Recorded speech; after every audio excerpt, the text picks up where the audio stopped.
What's up, everyone? Welcome back to the Cleveland Indians franchise, and by a game, we have clinched the best record in the MLB. We finished kind of slow, 5-5, but we had a really not okay last month. We could have won 100 games potentially. We even had the chance, and Mark Repchinski actually blew a game toward the end of the season. That's funny. He finished 7-1. That was his only loss, but we played the last game in the last episode where we had a chance to win 100 games. I probably would have said that. I haven't commentated it yet, so I'm not sure if I ended up saying it or not, but hopefully I did. We had the chance to win 100 games, and we lost very late in the game. Neil Ramirez allowed a run, I believe a home run, when he was pitching. Yeah, he pitched the last 3 innings of the game. So, I'm actually gonna back out and come back in because I don't believe it'll show anyone's stats. We can just look at who's on the 40-man roster after we go through the whole stats. Then, not worth backing out and come back in. So, the Indians finished 99-63, 611 win percentage, scored 688 runs, allowed 547, lost last game of the season. The Tigers finished 2-8. And they're in the wild card game against the... We'll see in a minute. I couldn't remember what it was. So we had actually a better road record than home record. Both were outstanding. Day record was phenomenal. Night record was still very good. And we definitely overachieved this year. Our defense shouldn't really be that good. But our team OBP was only 331, and our team ERA was 314.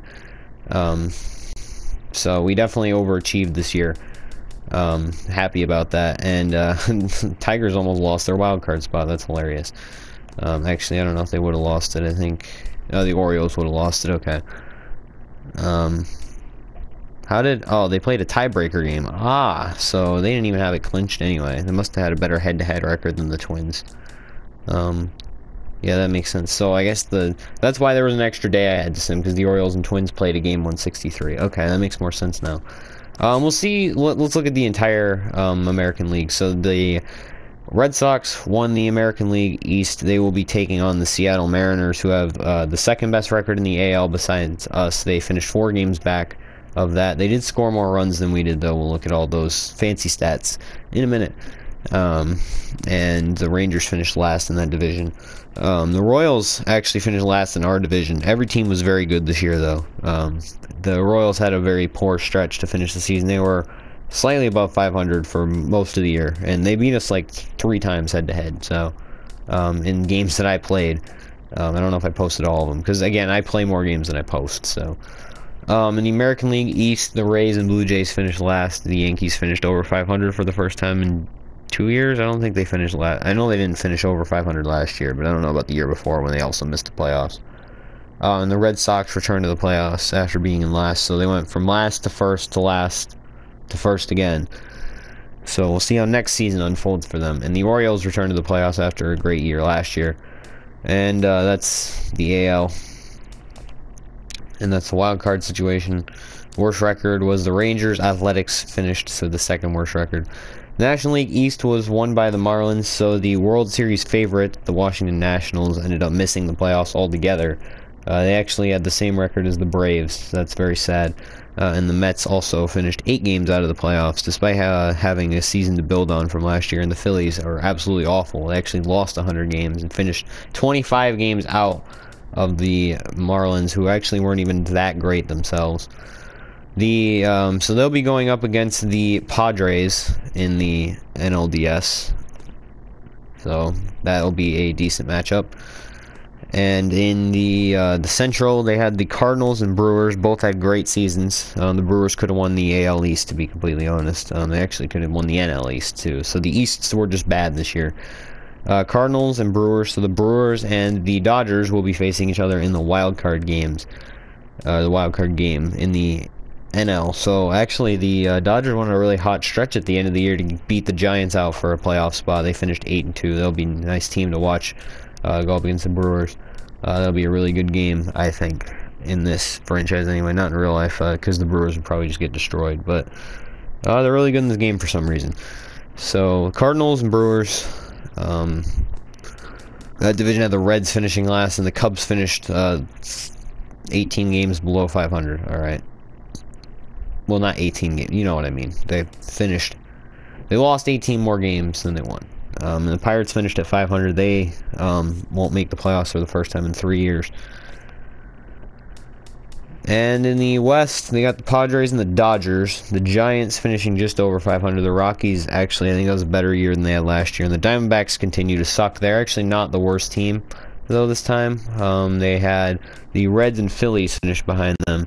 And so that's a 444. So they'll have the 4th or 5th pick in this draft. So better than having the first pick in a shit draft, like it is in real life, where there's no really good picks.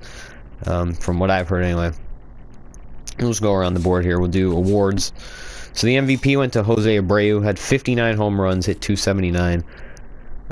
He hasn't had the power this year in real life that he had last year, but in this game it worked out for him. Masahiro Tanaka won the Cy Young in his return from a UCL injury. He went 18-8, 269 strikeouts, led the league. The AL anyway.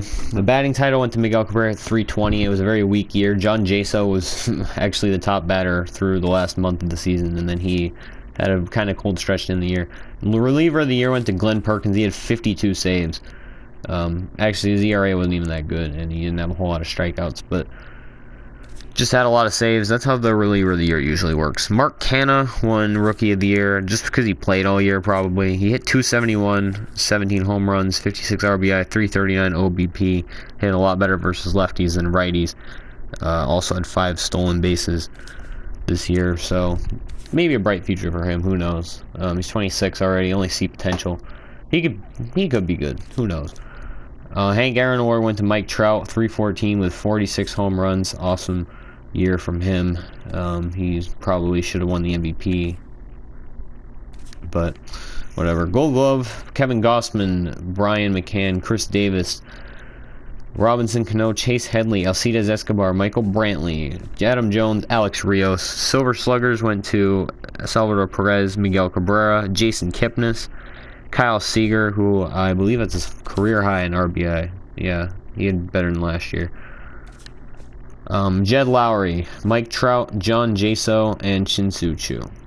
And then that's not quite done yet. So we'll also look at the NL awards.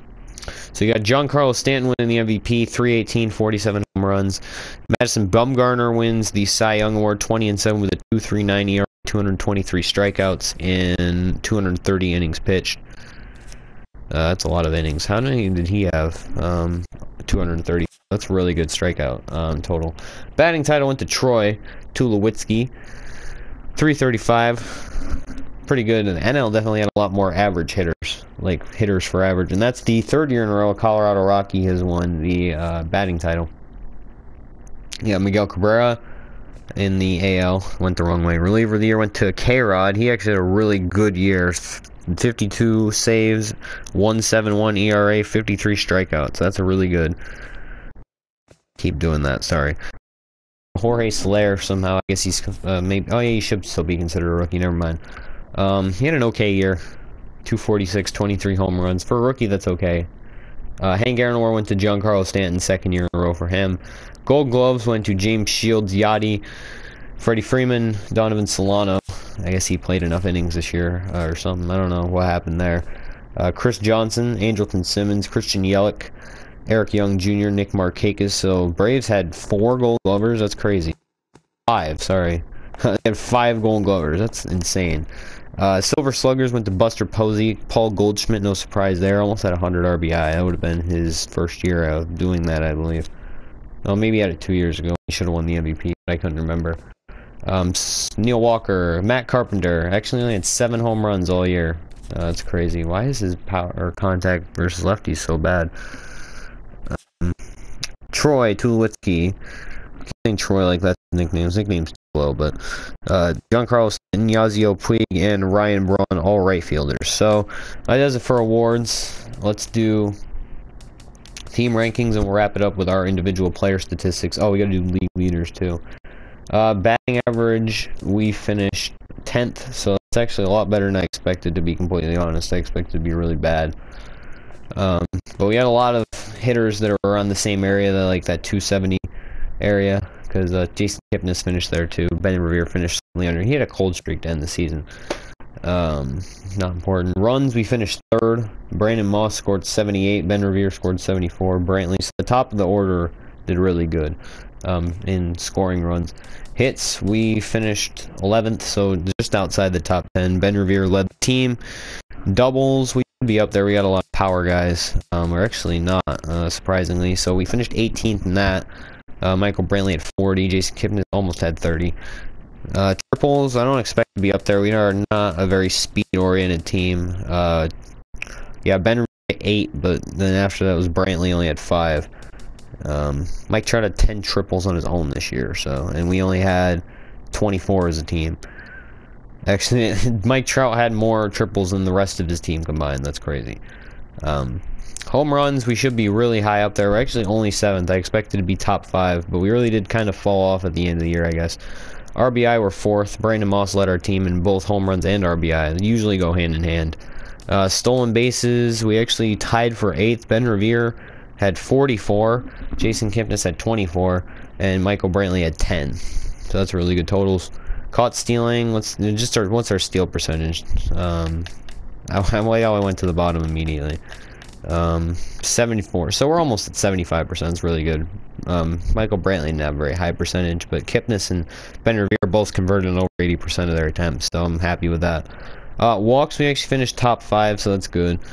Strikeouts, I expect us to be down again. Actually, we only finished 11th, and we had 2 starters who didn't strike out 100 times, so that's nice.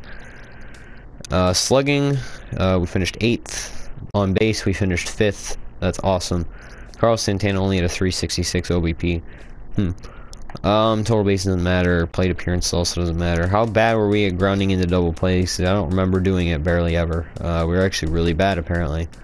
We grounded into the most double plays in the entire MLB by a whole 20 grounded into double plays. I guess that's insane. Assists, I guess everyone was just going for fielding attempts on their own. Putouts, we're 9th. Errors, we'll just do by fielding percentage. 6th, that's awesome. Who had like the least errors? Yeah, Ben Revere, Michael Brantley only had one apiece. That's nice. Team ERA, we're 3rd. We were 1st for most of the season. We kind of had a slow ending. Corey Kluber finished the season on fire, though. He had like a 3-4 at one point, and he ended up with an under 3, so that's awesome.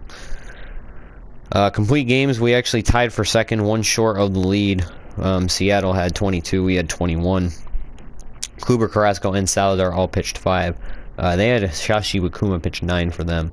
Shutouts, we were tied for 1st with the Padres, so every time Carlos Carrasco pitched a complete game, it was a shutout. Salazar and Markham both had 2 shutout, or Heat 3 and 2, respectively. Sean Markham actually filled that whole role we put him in really well. 2 shutouts and only like 8 starts. Saves was kind of a roller coaster this year. We could have had someone, just have like 40, but we had 3 different closers at different points in the season. Because we had we started with Cody Allen, then we put Rafael Soriano in there instead, then we put Brian Shaw in for a little bit, and then we put Cody Allen back after he started doing well again. So, blown saves, we might be down there because of all the problems we had. Yeah, Cody Allen and Rafael Soriano blew 8 and 6 respectively. So, definitely not the year I expected out of Cody Allen. I expected a lot better, but he only blew, I think, 3 saves or 2 saves after we put him back in the role, so that's not as bad when you think about it that way. Hits allowed, we actually finished 21st, so we did a really good job of limiting runs, because Trevor Bauer only allowed, we had all those guys around 75 right there. We finished 3rd total. Earned runs, we also finished 3rd total. Home runs allowed, we finished 3rd. I think Trevor Bauer was tied for like 2nd or 3rd in the AL at one point in that category, so that's pretty good. Walks allowed, Bauer kind of drags us down because I think he walked like 80 plus people this season, but Kluber, Carrasco, Salazar did pretty well. Strikeouts, we finished top 5, surprisingly. We do have Kluber and Salazar, but it really falls off after that. Well, Bauer too, but it really falls off after that. Carrasco had a really good year in terms of strikeouts, so win percentage, we were top. So let's do, where's the league? Yeah, league leaders. We didn't do that shit. So we'll just do on the top, like, first screen. What do we have? No one for batting average, not surprised. Hits, also no one up there.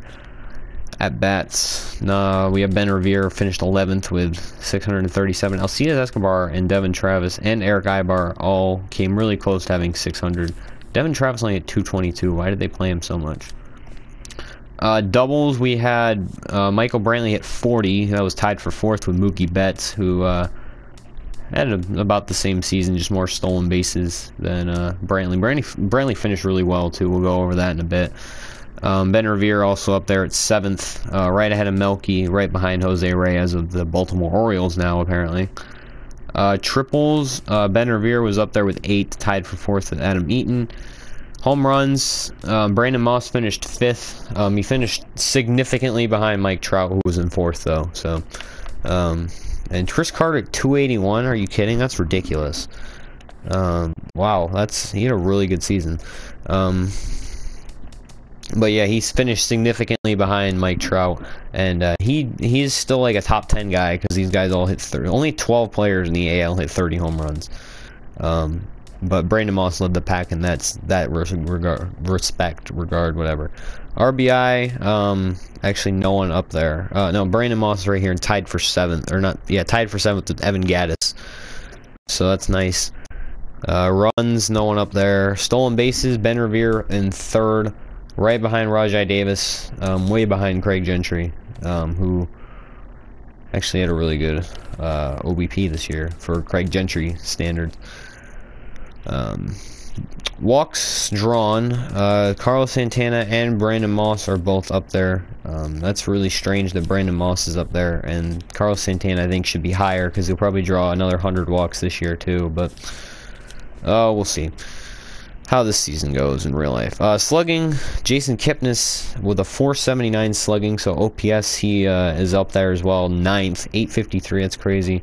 Both Mike Trout and Miguel Cabrera had freaking over 1,000 OPS this year, that's crazy. Wins, so Carlos Carrasco had a chance to get the league lead in wins in the last game, and he did not, and we ended up pulling him after 5 because he wasn't having a very good outing. Even though he only gave up 2 runs, he wasn't performing super great.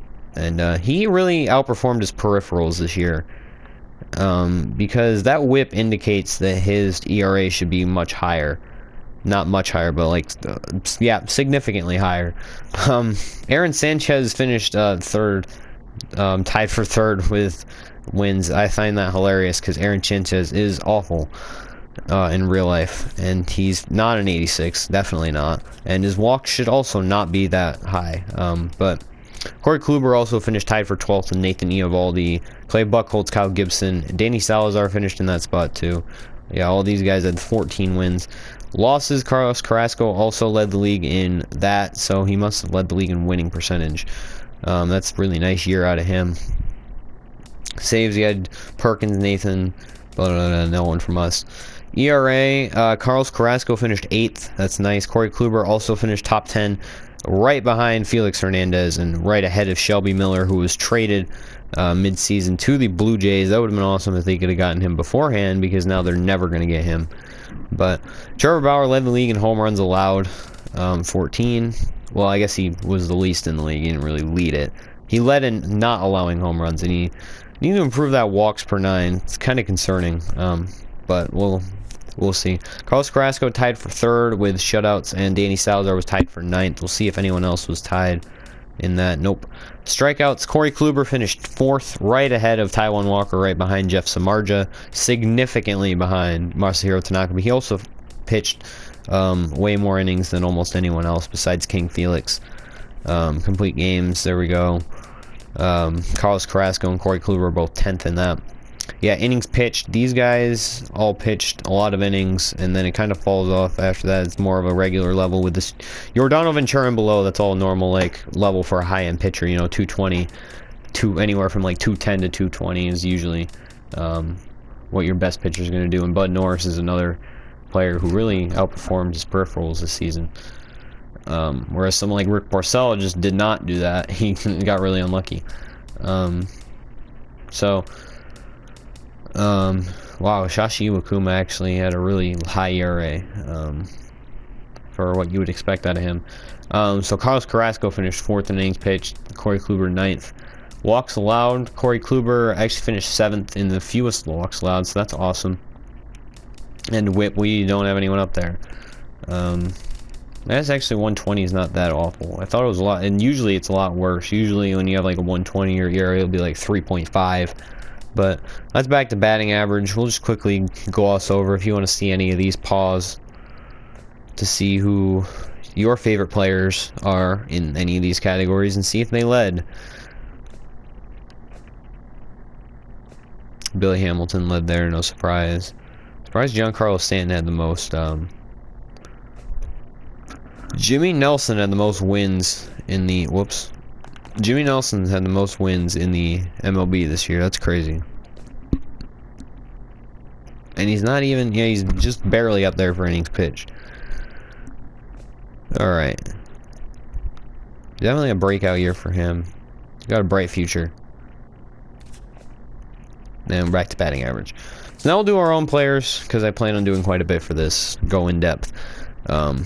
So actually we had 1, 2, 3, 4, 5, 6, 7, 8, 9. Wait, how do we have 9 people? 1, 2, 3, 4, 5, 6, 7, 8. Okay, 8. Yeah, we had 8 players. So they all played pretty well in terms of staying healthy and on the field. We'll go position by position in a minute. We're just going to go through all the players right now to see. Okay. Yeah, Giovanni Urshela finished the season kind of cold, but he got a potential boost at one point, I believe. Unless it... I thought he had gotten boost to B potential, but I guess he got knocked back down to just C potential after finishing the season kind of cold. Not surprised, but... yeah. Alright, so... we'll do each individual player now. So, Ben Revere, 265, 169 hits, 74 runs. Actually, we'll do leaders by each thing, so... Daniel Nava had a 300 average. David Murphy had a 291. Urshela had a 286. Franzen had a 286. He was played at second base when we played lefties because Kipnis is not very good versus lefties and Franzen is excellent versus lefties. As you can see, 93 plate vision, or 93 contact, 92 plate vision. Carlson 276. Surprisingly high for him because he has really bad contact versus righties. So again, we'll do the splits in a minute anyway, so you'll see. Jason Kipnis really picked it up once we stopped playing him against lefties, so you can see right there. Francisco Lindor at 274, a lot better than I expected from him in his rookie year. Expected him like a 255, 260, but he had 274, it's really good. Brantley 273, really picked it up toward the end of the season. Still like a 50-point drop-off on batting average from last season, but he was close to like season, so yeah, definitely picked it up at the end of the year. What he's going to do in the playoffs. Ben Revere 265, Mike Avila's 264. So that was all our starters. Every starter hit above 260, so I'm happy with that. Well, besides Yan Gomes, but you know his defensive value makes up for that. Brandon, I'm sorry, I don't know why I forgot those two, but Brandon Moss. Each of these two that didn't hit 260 or above hit almost 250. Provide some other sort of thing, like Brandon Moss has the power. He led our team in home runs and RBI and hit almost 250. That's really nice. And Yan Gomes, you know, excellent defensive player, and he's getting better offensively, and he still almost hit 20 home runs this year. So Ryan Doman's kind of useless. Hits, Revere, Brantley, Santana, Moss. That's not important. Santana, Moss. Runs, yeah, this is also not really that important of a stat. Alright, doubles. We have Brantley hit 40, Revere hit 36, Kipnis hit 29, Vilas hit 26, Gomes hit 21, Lindor 18, Santana with 17. Moss actually only had 15 doubles all season, so it was really about home runs for him. David Murphy had 15 doubles. Nava had 12, Franzen with 12. I hit like 4 of those. Okay. Urshela had 9, and Doman had 2. Triples, that's not important. Home runs, here we go. This is one of the important stats. So we had 3 20 home run hitters, and then Yan Gomes, who was really close. We had Brandon Moss, Carlos Santana, Jason Kipnis, Yan Gomes. Almost hit 20 home runs, so that's awesome. And those guys all hit really well, like overall. So it's just Santana and Kipnis had almost identical seasons. Yeah, that's crazy. They were almost exactly the same kind of player, except obviously Kipnis stole more bases, but that's to be expected. Aviles with 10 home runs, and Murphy also had 10 home runs. Lindor would have hit double-digit home runs if he didn't have, 200 at bat, or not, almost 300 at bats this season. I meant to say like 250, but I guess that's not accurate either. Almost 3. If he had like 100 more at bats, he would have hit 3 more home runs, but easily. Revere had 5, which was like 5 more than I expected him to hit, because that's more than almost triple his career total beforehand. And Nava hit 5. We didn't have him all year though. Urshela hit 4 in 154 at bats. That's actually pretty high considering his power isn't very good. So we'll see what happens with him next year. Domet hit 4. That's pretty decent. Franzen hit 3 in 259 at bats. But that's good considering he only had like 30 power. So RBI now we'll do Brandon Moss 93, Brantley 77, Santana 72, Kipnis 72. So nice from both of them. Yan Gomes finished 5th on the team in RBI, and Murphy finished right after him with 57. Revere had 49. Oh, the Aviles thing is because we weren't playing him full time until halfway through the year. He tailed off at the end of the year, but he was hitting over 270 at one point in the year. Before we sent down Lonnie Chisenhall. That was the reason we sent down Lonnie Chisenhall. It was because we were confident in the way Mike Aviles was playing to play him full time. Even though he's not an excellent fielder by any means. And Lindor had 37, Franzen with 27, Nava with 22, Urshela with 15, and these guys all finished really decently considering they were mid-season, maybe not mid-season acquisitions is probably not the good way to put it, but we didn't have them the whole year on our team, on our major league team, so they hit really well considering the circumstances. They were replacement players in a sense. So we got Ben Revere with 44 stolen bases, 9 caught stealing, Kipnis with 24 and 5, Brantley had 10 to 7, Aviles with 9 to 4, Lindor had 3 stolen bases, and David Murphy had 1 caught 4 times. So that's maybe why our stolen base percentage lowered. Actually, Santana did have a stolen base, so he's gonna challenge Kipnis. I'm kidding, obviously. Walks, Santana and Moss both had 70. Moss struck out 177 times this year. That's insane. Brantley with 67, Kipnis with 66. So a lot of walking going on. Murphy had 49 as well. Yan Gomes was 41. That's decent. Ben Revere with his plate discipline is really not good, so I don't really expect him to walk that much. Mike Aviles with 33. Lindor with 27. Probably. Yeah.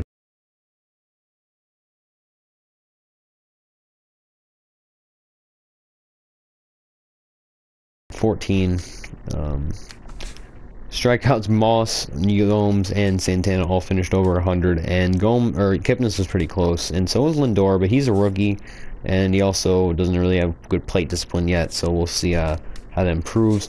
OBP, Kipnis with a 375 OBP, Santana with a 366, so that's awesome for those guys.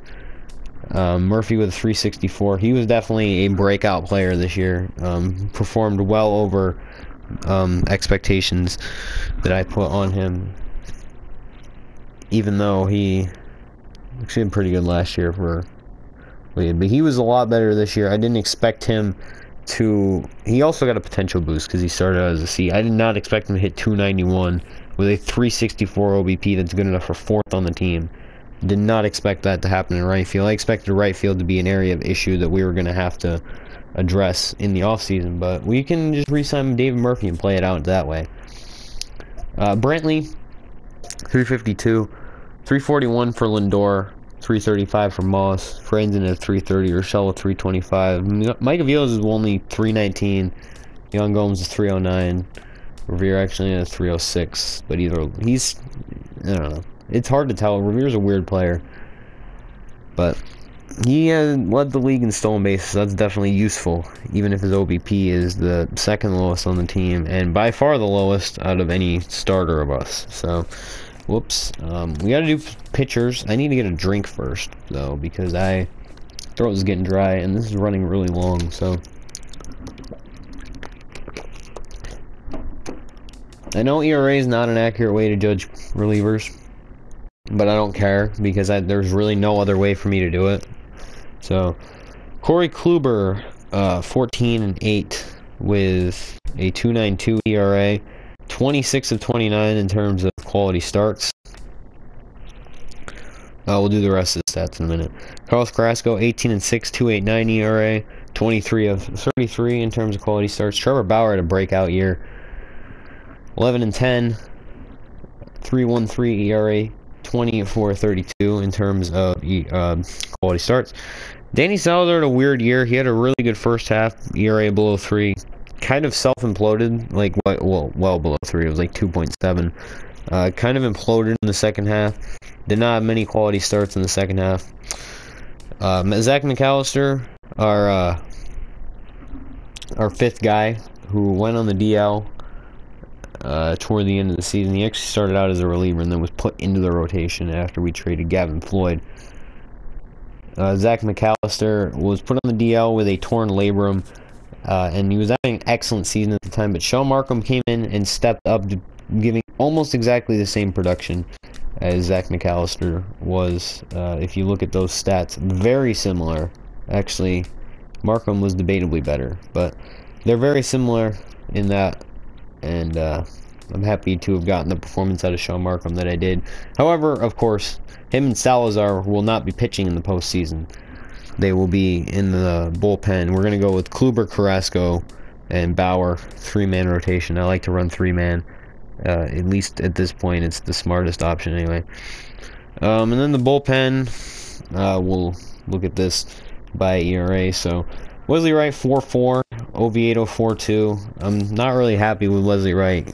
He was very inconsistent this year, and he let right-handed hitters 310 off of him, which is not ever good. But we'll see how things go. Brian Shaw was an all-star. Definitely finished the season kind of poorly, but he's a great reliever overall, so I'm not, disappointed at all. I had a very good year out of him. In terms of ERA, Mark Rubchinski almost went undefeated this year. Did not quite get there, but he still finished 7-1 with a 3.73, so he gave us a good shot to win anytime he was in the game. Oviedo 11-5, happy with that, I guess, even though the ERA was kind of bad. Run every 2 innings, roughly. Scott Etchison in his final season pitched 3-1, 1.93 ERA, had only 13 strikeouts in 28 innings pitched. Rafael Soriano also imploded toward the end of the year and was really bad at the end. But that really all came back to that one inning where he made that fielding error because of his 15 fielding. And you guys saw that, so you don't need to go over that again. We'll do saves to blown saves. So Cody Allen did finish with 8 blown saves. However, I factor that into the fact that he blew like 6 through the All-Star, like before when we replaced him. He had like 13 saves and 6 blown. So he finished with like 14 saves, 2 blown, which isn't that great still, but I guess suffices for a closer. Even if with a 2.73 ERA, though, if he can not walk, if he can have a good season and not walk a lot, which is highly unlikely, then he can definitely retain the closer spot. But I'm thinking moving him just to the bullpen in general might be a good idea if we can sign another closer. Rafael Soriano did not perform well in the closer role. He blew 6 saves. That's not good.